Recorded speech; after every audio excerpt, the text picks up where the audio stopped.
তো আমি হলো এখানে বয়ে বাদাম বাজতেছি, তাদের দুইজনকে রাইখা আসছিলাম বাসায়। দেখেন দৌড়াইয়া হইলো আসতেছি। তোমাদের না বাসায় রাইখা এলাম, বাসায় রাইখা এলাম। কেন আসলা? হয় কেন আসলা? হুম, কে কে আসতে বলছে তোমাদেরকে? হুম, কে আসতে বলছে তোমাকে? আমার জন্য ফুল আনছো? Thank you. ওয়াও, এ অনেক সুন্দর একটা গান তো। ইয়ের খুব সুন্দর একটা গান এটা, এই ফুলটায়। হ্যাঁ সুন্দর, হ্যাঁ সুন্দর একটা গান। তানা, তানা কই? না ভিজা ভিজা বাদামগুলোই হলো আমরা 3,500, 3,038 এরকম বিক্রি করতাম, কিন্তু এখন মনে করেন শুকনো বাদামও 3,500 4,000 টাকা বিক্রি করা যায় না। তো সব জিনিসের মা মা মা কি করলো রে? এটা রাইস কে রে? এটা না এটি ফেলাস না। আসসালামু আলাইকুম, আপনারা সবাই কেমন আছেন? আশা করি অনেক ভালো আছেন। আল্লাহ তাআলার অশেষ রহমতে আমরা অনেক ভালো আছি, আলহামদুলিল্লাহ। তো প্রতিদিনের মতো আবার নতুন একটা ব্লগ শুরু করলাম। আর আজকের ব্লগটা হলো আহ, মানে আজকে ঈদের সময় যেহেতু চলে আসতেছে, আর ঘর দুয়ার অনেক দিন ধরে হলো কাজকর্ম করি না, তো সেগুলো হলো কমপ্লিট করব। এজন্য হলো আপনাদের সামনে আসলাম কথা বলার জন্য। সেটা করব, আপনারা আমার সঙ্গে থাকবেন। আর অনেকেই বলতেছিলেন যে আপু আপনারা কি গরু কেনেন না, আপনাদের গরুটা তো দেখাইলেন না। আসলে আমরা হলো গরু কিনছি, তো আমাদের গরুর দামটাও অনেকে জানতে চাইছেন। আমরা দাম জানি, গরু কিনছি এটা জানি, কিন্তু গরু আমরাও এখনো পর্যন্ত দেখি নাই। তো আলহামদুলিল্লাহ আমাদের গরুটা হলো কেনা হয়েছে 1,60,000 টাকা দিয়ে, মানে 1,60,000 টাকা দিয়ে হলো কেনা হয়েছে। তো ওই গরুটা হলো যাদের থেকে কেনা হয়েছে, তো সে হলো আমার শ্বশুরের পরিচিত লোক, মানে এলাকার লোক। এই এলাকার লোক না, ওটা হলো কাজিরহাটের ওদিকে বাড়ি, মানে আমার শ্বশুরের মামা গো বাড়ির ওদিকে বাড়ি। তো সে হলো ওইখান থেকে গরুটা কিনছে। তো তারা হলো গরু এই কয়দিন, আরও অন্তত 5-6 দিন বাকি আছে, তো এই জন্য তারা ওই গরুটা হলো এই কয়দিন পাইলা দিব হয়তো বা, মানে ঈদের চাঁদের দিন বলতে পারেন, মানে একদিন আগে গরুটা হলো আমাদের বাড়িতে আনা হবে। তো তারপরে হলো কুরবানি দেওয়া হবে আল্লাহর নামে। আলহামদুলিল্লাহ আল্লাহ দিছে, এই জন্য পারছি যে এবছর কুরবানি দেওয়ার জন্য। আর এখন হলো ঘর দুয়ারগুলো সব গুছাবো। আমার মানে কয়েকদিন ধরে একদম কাজকর্ম না করাতে আমার সব কিছু নোংরা হয়ে গেছে। আর একটু ছোটোখাটো অনুষ্ঠান করলাম, বাড়িতে মেহমান অতিথি ছিল, সব মিলেই মনে করেন যে অনেক কাজ। আর মানে কি বলবো, অসুস্থও ছিলাম। আর কয়েকদিন ধরে আলহামদুলিল্লাহ একটু ভালো, আগের থেকে একটু ভালো। আহ, আমি হলো শুধু যেই ব্যথার মেডিসিনটা ওটা নিতেছি, এটার পাশাপাশি আর যেগুলো মেডিসিন আছে ওটা খাইলে আমার শরীর আরও বেশি দুর্বল হয়ে যায়, সারাদিন ঘুম আসে, তারপরে মাথার ভিতরে ঝিমঝিম করে। ওই মেডিসিনগুলো আমি একদম বাদ দিয়ে দিছি, শুধু নাপা ওষুধ আর হলো আরেকটা ওষুধ খাইতেছি। আর যখন এই নাপার কথাটা বললাম, তখন আমার মনে হলো যে আমার বড় ননদ যদি দেখে তাহলে বলবো যে তুই নাপা খাইতে খাইতে তোর জীবনটা শেষ করে দিবি, তুই শুধু নাপার উপর দিয়ে আসিস। কারণ আমার নাকের হলো আপনার এখানে মাংস, মাংস না হাড্ডি বলা।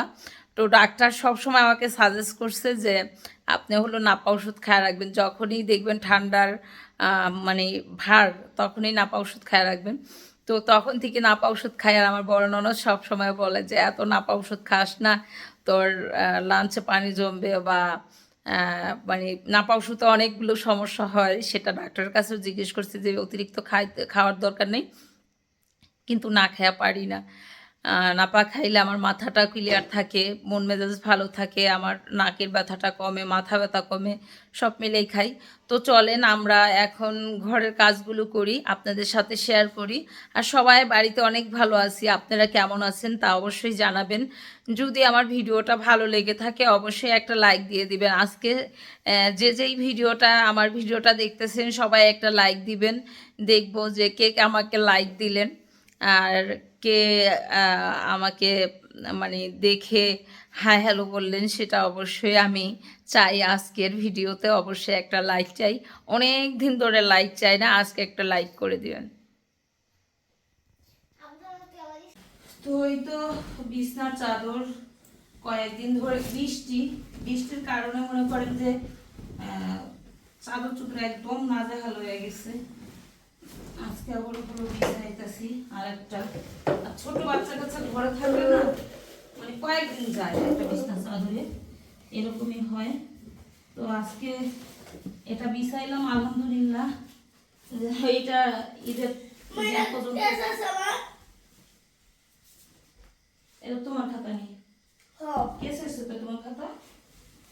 এরা আসিরবো বাইতেছির আর কি আছে? খাতা রাখছিল কি বাইতে, সেটার কি আছে মানে? ও বিছনার উপরে রেখে গেছে, মানহাসিটা লইছে। ঠিক করো বাবা, ঠিক করো, ধরে ধরে ঠিক করো বাবা, খাতা ই করো। গেছে কই বাবা? মানহা জানি কই।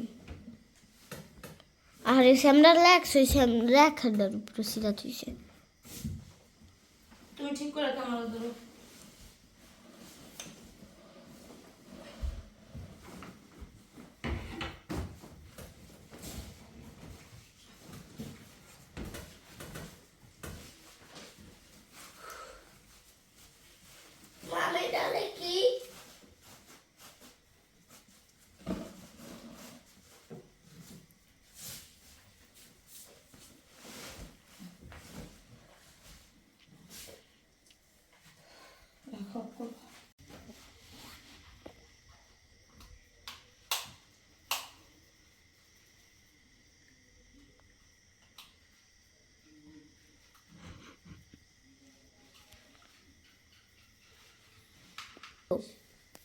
তো এই তো অনেক দিন হয়েছে আমি এই স্প্রেটা আয়না রাখছি এই গ্লাস পরিষ্কার করার জন্য। আমার জানালাগুলো হলো বেশি হলো হয়েছে, মানে ময়লা হয়েছে।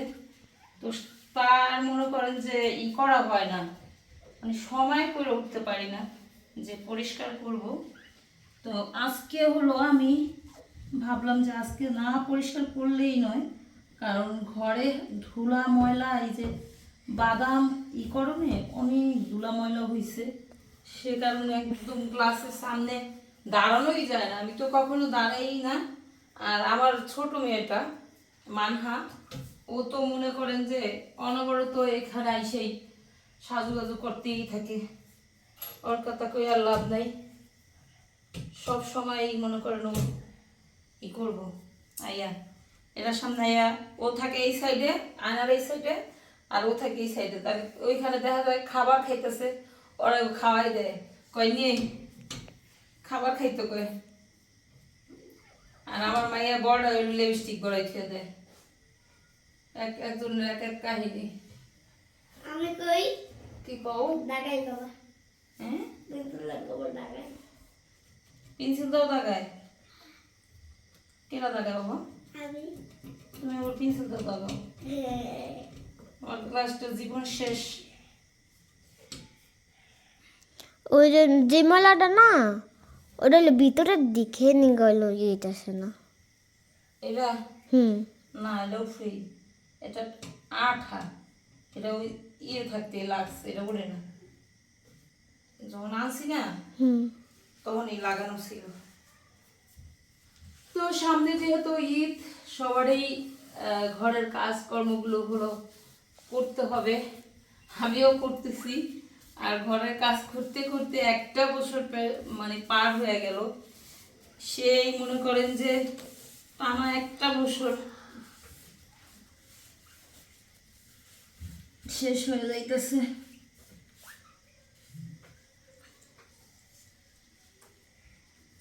এখন ক্লিয়ার হয়েছে না? ওই যে ময়লাগুলো হইতাছে না, কে জানো মা, ওইগুলা ভিতরে ময়লা, তাই হইতাছে না ভিতরের ময়লাগুলো।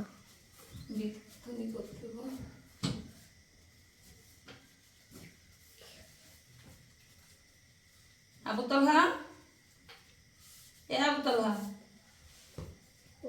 কত বহন আব্বা? এই যে পেন্সিল।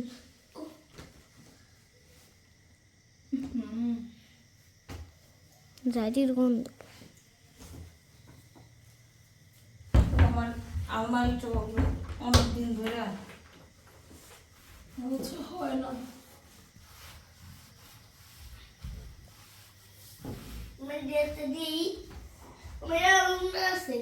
কি না, এটাকে কাঠ পরিষ্কার করে না বোকা। আরে আবু তালা কাঠ নষ্ট হয়ে যাবো গা। মানা তা না।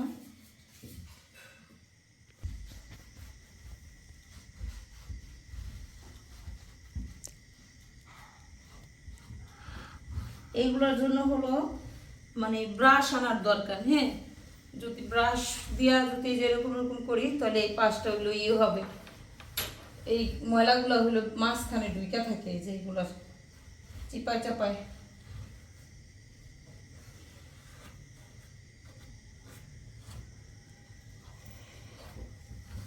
ব্রাশের দরকার এগুলা কমপ্লিট করার জন্য।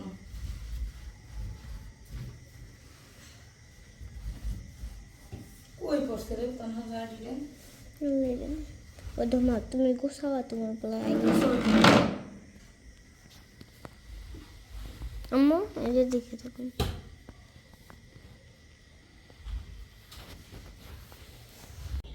এই তো দুপুরবেলা হলো, এই যে রান্না বসাইছি, এখানে বাইলা মাছ নিয়ে নিয়েছি।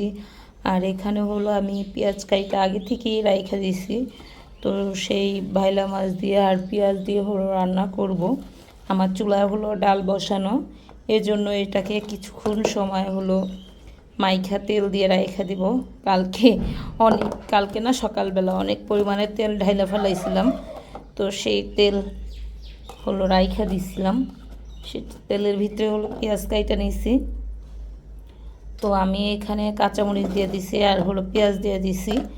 এখন এটার ভিতরে হলো আদা বাটা দিয়ে দিব।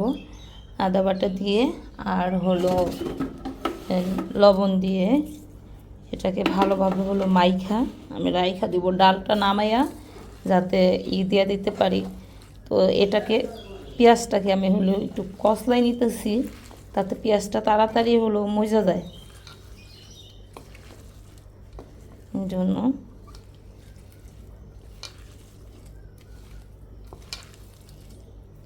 তো এবার হলো এখানে দিয়ে দেব হলো হলুদের ফাঁকি আর হলো মরিচের গুঁড়ো হালকা করে। তো ঠিক আছে, আমি একটু মরিচের গুঁড়ো আর হলুদের ফাঁকি দিয়ে নিই। মানা দৌড়তে দৌড়তে বানাই দেখ, মুরগিতে খাই লাইলো মানা। ও কক কক কক কক কক দৌড় মানা দৌড়।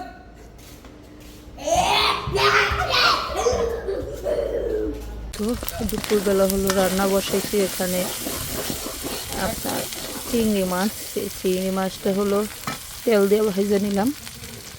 এখন হলো আমি ভেন্ডি দিয়ে দিলাম।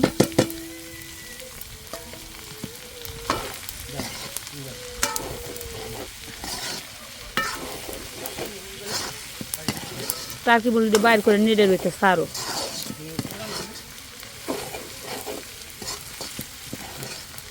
মুরগিটি খাড়াইয়া থাকে।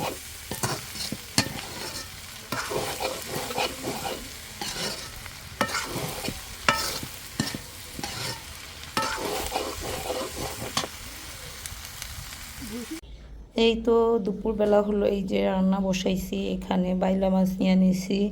আর এখানে হলো আমি পেঁয়াজ কাইটা আগে থেকেই রাইখা দিয়েছি। তো সেই বাইলা মাছ দিয়ে আর পেঁয়াজ দিয়ে হলো রান্না করব।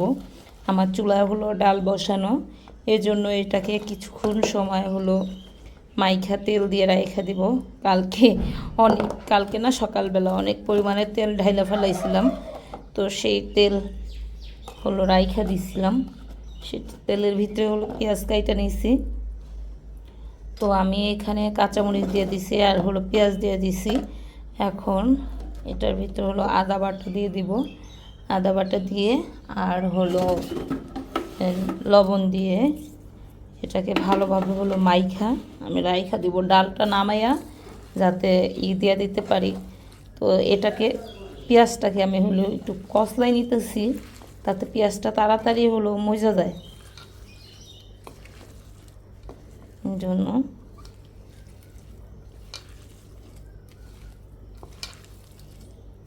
তো এবার হলো এখানে দিয়ে দেবো হলো হলুদের ফাঁকি আর হলো মরিচের গুঁড়ো হালকা করে। তো ঠিক আছে, আমি একটু মরিচের গুঁড়ো আর হলুদের ফাঁকি দিয়ে নিই।